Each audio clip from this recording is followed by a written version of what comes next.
20년 전 총균세의 작가 제레드 다이아몬드 교수가 이스터섬의 미스터리를 파헤치고자 이 신비로운 섬으로 들어갑니다.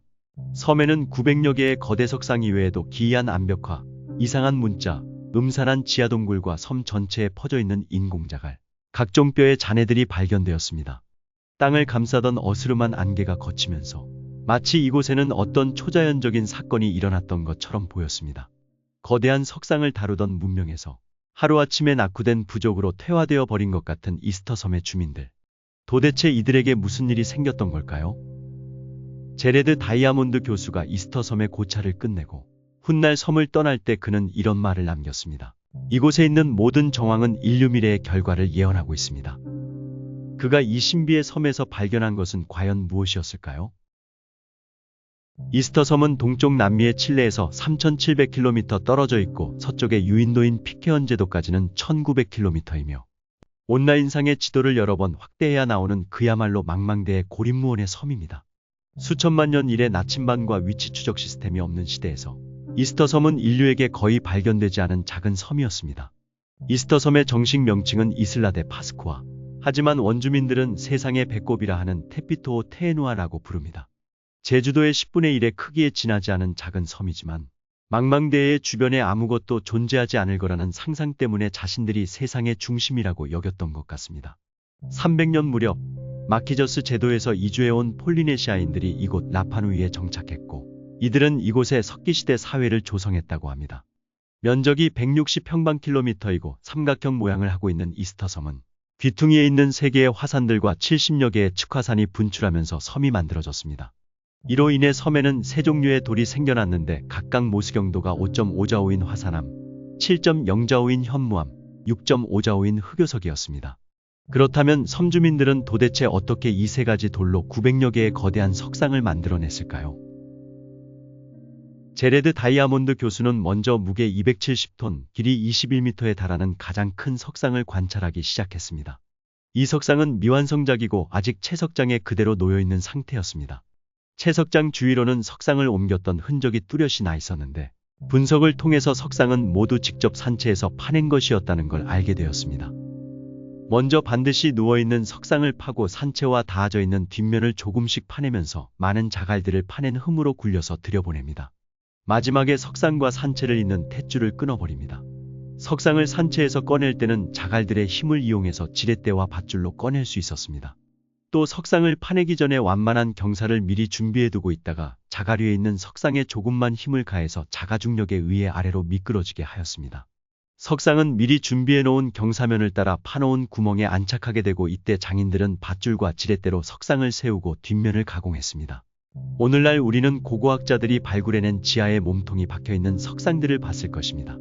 이런 석상은 아마도 아직 옮기기 직전인 뒷면을 막 조각해낸 석상일 것으로 추측됩니다. 섬에 있는 석상의 무게는 제일 가벼운 건 10톤이고 무거운 건 270톤, 평균 무게는 16톤, 평균 높이는 4에서 8m입니다. 이런 거대한 석상들을 어떻게 다른 곳으로 옮겼을까요?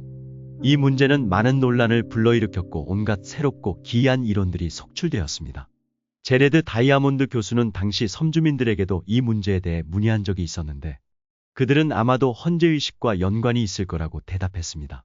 전설에 의하면 이스터섬 장인들이 산채에서 석상의 탯줄을 끊기 전에 성대한 헌재의식이 이루어졌다고 합니다.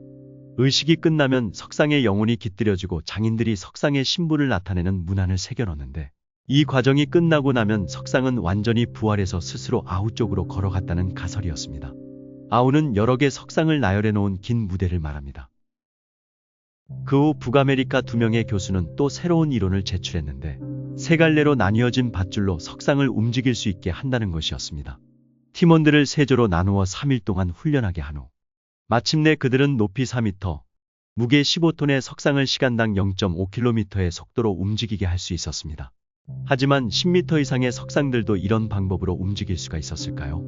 전문가들은 경사도가 반드시 3도 이내가 되는 조건이 갖추어져 있어야 되는데 기복이 심한 섬에서 10m 이상의 거대 석상은 절대 이 방법으로 옮길 수가 없었습니다. 그리고 일부 석상에는 모자가 씌어져 있는데 이 방법으로 옮겼다면 몇 톤이나 되는 모자는 또 어떻게 머리 위에 올려놓았을까요? 1998년 일부 전문가들은 통나무의 속을 카누처럼 파내고 카누사다리라는 한 쌍의 평행한 나무레일로 큰 석상을 옮길 수 있다는 주장을 내왔습니다. 그들은 현장에서 이 방법을 그대로 재현했고 그 결과 12톤의 석상을 닷새 동안 14.5km나 이동하는 데 성공했습니다. 제레드 다이아몬드 교수는 지금까지는 이 방법이 가장 믿을 만한 이론이라고 말했습니다. 당시 이스터 섬은 12개 구역으로 나뉘어져 있었는데 각 구역의 족장들은 각기 석상 경쟁을 벌이기 시작했습니다. 서로 더 큰 석상을 만들기 위해 나무들이 소모되고 또 폴리네시아인들이 이곳으로 들어올 때 따라온 쥐들이 빠르게 번식하면서 나무의 열매를 먹어치우는 요인들로 인해 결국 섬에 있던 1600만 그루의 야자나무가 모두 사라지게 됩니다. 강한 바다바람을 막아주던 나무가 없어지자 집들이 무너지고 카누도 만들 수 없어서 낚시를 할 수 없게 됩니다. 굶주림에 시달리는 사람들이 늘어나면서 살인을 저지르고 인육을 섭취하는 지경에까지 이르게 되고 또 일반적인 농사가 불가능할 정도로 땅이 척박해졌습니다. 결국 자신들을 기아에 허덕이게 만든 원흉인 모아이를 훼손하기 시작하면서 섬 전체가 나락으로 빠지게 됩니다. 제레드 다이아몬드 교수는 이스터 섬에 또 많은 음산한 지하 동굴이 있다는 걸 발견합니다. 동굴에서는 알 수 없는 뼈의 잔해들과 새의 모양을 한 조각들이 나왔는데 이는 살아남은 몇 안 되는 라파누이족들이 얼굴은 새이고 몸은 인간인 조인의 형상을 한 마케마케라는 신을 모아이 대신 숭배했다는 걸 알 수 있습니다. 마케마케를 숭배함으로써 새처럼 하늘을 날아서 이스터 섬을 탈출하고 싶은 욕망을 드러낸 건 아닐까 하는 생각이 드네요. 1888년 이스터 섬은 정식으로 칠레 정부에 귀속되고 당시 섬 주민들은 110명밖에 남지 않았습니다.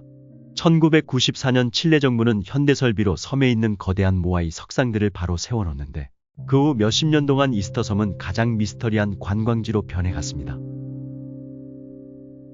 훗날 고찰을 끝낸 제레드 다이아몬드 교수가 이스터 섬을 떠날 때 그는 이런 말을 남겼습니다.